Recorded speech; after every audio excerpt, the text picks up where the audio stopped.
Shalom, hermanos y hermanas, reciban la paz de Cristo. Fala aqui el hermano Wilmer de aqui do Brasil novamente.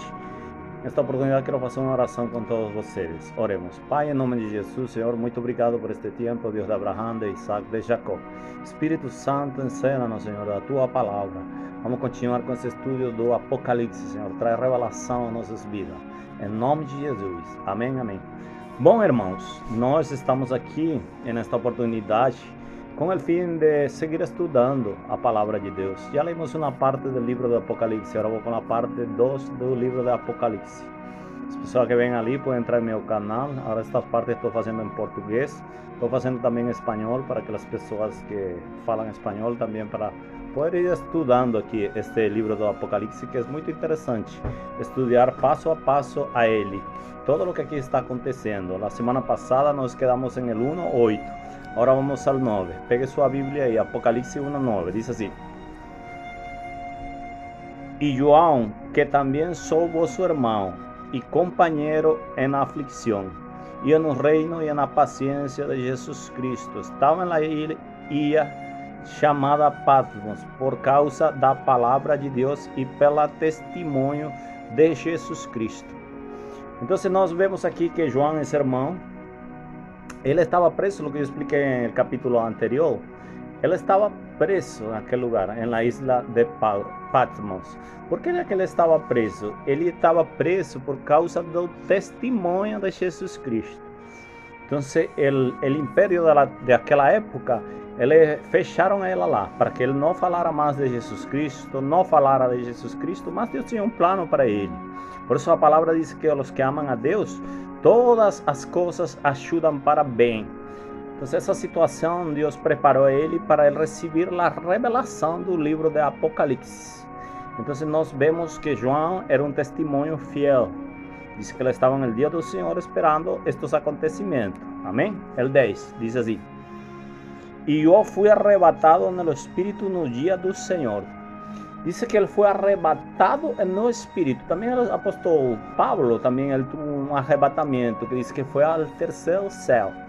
Então, quando a pessoa recebe um arrebatamento, é algo sobrenatural, em el qual diz que ele estava no dia do Senhor, que se crê que é o Shabbat, o dia do Senhor. Ele estava em oração, em consagração a Deus. Ela é uma pessoa consagrada. Por isso dizem, pero a Bíblia escreveram homens. Pero não qualquer tipo de homem. Sim que la escreveram homens, pero homens inspirados por el Espírito Santo, cheio de Deus. E Deus tinha uma relação estreita com ele. Diz que ele foi arrebatado em uma visão poderosa. Foi levado aos céus para mostrar todas estas coisas que iam acontecer para nós, e para aquela geração e para as gerações vindouras. Amém? E se foi arrebatado no Espírito no dia do Senhor. E ouvi detrás de mim uma grande voz, como de trombeta. Que dizia: O que ves, escreve no livro e envia-los às 7 igrejas que estão em Ásia, em Éfeso, Esmirna, Pergamo, Tiatira, Sardes e Filadélfia e Laodicea. Amém. Vemos algo importante aqui. Diz que detrás dela havia uma voz que era como de trombeta. Então, aquela voz de trompeta é a voz do Messias, uma voz poderosa, uma voz que tem muita autoridade. Então, vemos que o propósito aqui nestes primeiros capítulos é revelar um mensagem para estas 7 igrejas. Estas 7 igrejas, Deus iba a revelar um propósito. Agora, vou explicar algo aqui de estas 7 igrejas. Essas 7 igrejas estavam em Ásia Menor. Então, esse mensagem era para aquela época, é para esta época e também para a época vindoura. Então, não é uma mensagem que se encaixou só naquela época. Essa palavra sigue vigente para aquela igreja, para esta temporada que nós estamos vivendo, porque a igreja está vivendo de uma maneira muito ligeira, muito liviana, muito leve. Então Deus quer que a igreja esteja preparada. Então aqui nós vamos a ver estes 7 mensagens de 7 igrejas perante o Senhor. E não todas vão a classificar para ficar na presença de Deus. Vamos a ir vendo passo a passo como é que estava a igreja. Então é um reflexo também para a sua igreja e também para as pessoas. Não só para a igreja da congregação completa, sino para você também, para mim. Eu também sou a igreja, individualmente. Amém? Então eu tenho que ver em este mensagem como é que está a minha vida aqui. Amém? Vamos a ver aqui. Diz: e virei-me para ver quem falava comigo. El 1:12 diz: e virei-me para ver quem falava comigo. E virando-me vi 7 castiçais. 7 castiçais seriam 7 candelabros de ouro. Menorá, que se diz em hebreu. 7 menorá. Agora, a menorá é a que representava o candelero, o castiçais. Ele representava a luz do mundo. Por isso o Senhor Yeshua Mashiach, Jesus o Messias, ele falou: eu sou a luz do mundo. Quando você vê estes candeleiros, representa a presença de Deus, iluminando, porque um candelabro, que faz ele? Ou um castiçal, ele o que faz é alumbrar, dar a luz. Amém? Então, el 13, perdão. E no meio dos 7 castiçais, semejante ao filho do homem, vestido hasta os pés de um vestido comprido e ceñido de los peitos com um cinto de ouro. Então, nós vemos aqui algo importante. Semejante ao filho do homem. Agora, as vestiduras brancas sempre representam santidade, as obras justas que nós fazemos em nossas vidas.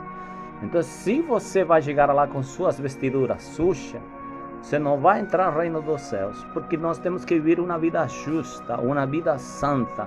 Por isso a palavra revela aqui ao Messias e diz assim: e no meio dos 7 castiçais, semejante ao filho do homem, vestido hasta os pés de um vestidos compridos e ceñido los peitos com um cinto de ouro. Amém? Então nós estamos vendo aqui em Apocalipse a Jesus Cristo glorificado. Ele aqui aparece ele vino como cordeiro a primeira vez, porque era o cordeiro para morir por tu e por mim, era o sacrifício, o cordeiro sacrificial. Agora aqui em Apocalipse você vai ver a um Jesus Cristo diferente, glorificado, todo-poderoso, Alfa e Ômega. E aqui vem mais como o leão da tribo de Judá, porque ele vem a julgar as nações da terra e as pessoas. E ele vem a governar aqui, por isso ele vem como Rei de Reis, Senhor de Senhores. Quando fala Rei de Reis, Senhor de Senhores, é que está por encima de todo o que há aqui. Qualquer rei, qualquer império, ele vai governar por encima de todo. Amém? Diz aqui, el 14 diz, 1:14 diz: e a sua cabeça e cabelos eram brancos. Perdão, diz assim: y ceñido los peitos con un cinto de oro. El 14, y su cabeza y cabelos eran blancos como la branca. Perdón, y su cabeza y cabelos eran como blancos, como la branca, como a neve, y sus ojos como llama de fuego. Entonces nós vemos aquí cabelos brancos, llama de fuego. Ahora, el fuego, ¿qué faz? ¿Qué representa ese fuego en el Mashiach, en Jesús Cristo? Esse fogo representa a purificação, porque o fogo que hace purifica. Por isso nós decimos que recebimos o Espírito Santo e fogo. Então muita gente pensa que batismo no Espírito Santo e fogo é pular, é falar em língua, essas coisas. Batismo no Espírito Santo e fogo é o seguinte, porque o fogo, o Espírito purifica. Então, por meio do fogo, as obras de impureza em la carne, elas vão sendo limpadas. Por isso que diz o batismo, Espírito Santo e fogo. Não é tanto para você pular, falar em língua, que eu não estou batizado, que eu preciso daquela experiência sobrenatural. Então, quando você recebe o Espírito Santo, você recebe batismo, Espírito Santo e fogo, porque a partir do momento que você recebeu o Espírito Santo, ele empieza a queimar por meio do fogo do Espírito Santo a impureza que está dentro de seu coração e dentro de sua carne. Amém? Por isso nós vemos aqui al Mashiach, que ele tem os olhos como de fogo. Amém? El fogo representa isso. O Espírito Santo hace isso. Quando diz el Espírito Santo e fogo, é para queimar toda imundícia que está na carne. Amém? 15. E sus pés semelhantes a latão relucente, como se tivesse sido refinados em uma fornalha, e sua voz como a voz de muitas águas. Então nós vemos aqui que os pés de ele são refulgentes, e vemos que de sua voz, a voz era semelhante a muitas águas. Por isso se diz que o Senhor que bebe da água que dá o cordeiro, a água que tira, sacia a vida. Quando você tem sede, você vai que bebe água. Então La palabra del Señor, la revelación, el Espíritu Santo sacia tu vida, tu sede y de vida eterna. Entonces no es una sede normal que você va a ser saciado una vez. No, cuando você tomó el Espíritu Santo, você va a ser saciado por medio da palavra de Deus. Entonces el agua trae saciedade, tira a sede que você tem. Amém? 16. E ele tinha na sua destra 7 estrelas, e de sua boca saía uma aguda espada. Então, de sua boca, 7 estrelas. Diz 7 estrelas. Amém? E diz que de sua boca saía uma espada aguda. Agora, que faz a espada? A espada é a palavra. Então, a palavra é de 2 fios. Ela pode te salvar, mas ela pode te condenar, a palavra de Deus. Por isso diz que a espada, que nós vemos que a espada que faz, quando alguém recebe a espada, ela é dividida, divide para este lado e para este lado. Então, o Senhor, por meio de sua palavra, ele vai fazer separação. Por isso diz que tem a espada que sai de sua boca, que representa a palavra e a separação que ele vai fazer com os filhos de Deus e os filhos das trevas. Amém? Espada de 2 fios. Dice, su rostro era como el sol cuando na sua fuerza resplandece. Entonces vemos hoyos de fuego y su rostro como el sol. Eso se llama gloria. Por eso digo que aquí el Mesías, él ven, aquí en Apocalipsis, él ven glorificado. Él no ven como cordero, él ven como león da tribu de Judá. Él viene como juez, como rey de reyes. Pero él va a me juzgar. Él va a juzgar no solamente a você, a todo mundo. Porque ele é rei de reis e senhor de senhores. Por isso que você tem que entrar em um acordo com Deus. Aceitar a palavra, aceitar o Senhor. Amém? Então, diz aqui o 17. E quando vi, caía a seus pés como morto. E ele pôs sobre mim a sua destra, dizendo-me, não tema, eu sou o primeiro e o último. Então, vemos aqui que quando Juan tuvo esta experiência, la misma experiencia que tuvo Isaías y muchos hombres de Dios, cuando vieron la gloria de Dios, lo que hicieron fue adorar, cayeron sobre sus joelhos, se ajoelharon y adoraron a Dios. Entonces nos vemos aquí que él cayó, Juan, en ese momento, en aquel momento da visión trascendental de arrebatamiento, y Dios colocó la mano encima de él, diciendo, no tema, yo soy el primero y el último. Vemos que reiteradamente el Señor dice primero, último, aquí en Apocalipsis, alfa y omega, un principio y el fin. ¿Por qué que repite tanto eso? Para que usted y para mí quede bien claro quién es el que está siendo el revelador aquí. Como nos vimos que el revelador es Jesús Cristo. Él es el que está revelando la palabra aquí. Amén. Y él quiere hacer énfasis en eso. Amén. El 18. Es que vivo y fui muerto, mas he aquí que estoy vivo para todo siempre, amén, y tengo las llaves da muerte y do inferno. Entonces vemos aquí que dice, ¿por qué que Jesús Cristo es el primogénito? Primogénito ven de los primeros. Entonces él fue el primero que murió y resucitó. Él es la primicia de todo, Jesús Cristo. Entonces si él fue el primero, nos vamos a morir y vamos a resucitar también. Por eso es el primogénito de los muertos. Agora, quando na antiguidade existia a festa das primícias, as pessoas levavam de los primeiros frutos e apresentavam perante Deus. Então, aqueles primeiros frutos, quando você colocava, aquela gente colocava as primícias, eles falavam para Deus que os frutos que siguen sejam como estes primeiros. Então, era para abençoar a colheita daquela época. Então, o mesmo fez Jesus Cristo. Então, foi o primeiro que murió y resucitó. Entonces nós también vamos a morir y vamos a resucitar y vamos a ser semejantes a Él, no como Él, semejantes, cuerpo glorificado, amén, porque Él fue la primicia, Él fue el primero, el Cordeiro, amén. Y dice que vivo fui muerto, mas aquí estoy vivo para todo siempre. E eu tenho as chaves da morte e do inferno. Agora, nós vemos que Jesus Cristo pegou as chaves da morte e do inferno. E que é o que ele tem? As chaves. Que faz uma chave? Abrir. Que quer falar aqui? Que ele tem autoridade para tirar a vida e tem autoridade para dar a vida, irmãos. Jesus tem todo o poder para tirar a vida e para dar a vida a todos. Amém? vocês. Entonces nós temos que aceitar a vida, não a morte. Dice, el 19 dice, escribe as coisas que tens visto, as que são e as que depois de esta han de acontecer. Entonces aqui vemos que mandou las que tem visto e las que vão acontecer.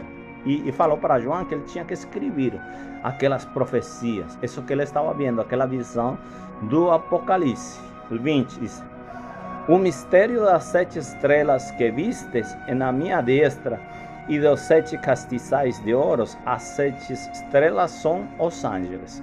Então, aqui as 7 estrelas são os ángeles. Agora, aqui há muita gente que se confunde que ángeles são ángeles literalmente. O Senhor está referindo-se a los 7 ángeles na igreja, as 7 lideranças, pois os pastores, os que estavam naquela época, de líder dessas 7 igrejas. Eles, era que Deus estava falando este mensagem, estava dando esta revelação para os pastores, os líderes que estavam ali, nos 7 ángeles, nas igrejas. Amém? Das 7 igrejas e os 7 castiçais que viste são as 7 igrejas. Então, a menorá representava a la igreja, o candelero representava, os castiçais representavam a igreja, e a parte aqui da estrela representava a los ángeles, as pessoas que estavam ali. O mistério das 7 estrelas que viste na minha destra e dos 7 castiçais de ouro, e as 7 estrelas são os anjos. Então, vemos os ángeles, os líderes, e a menorá representava a igreja. Amém? Então, aqui nós vemos algo importante, irmão.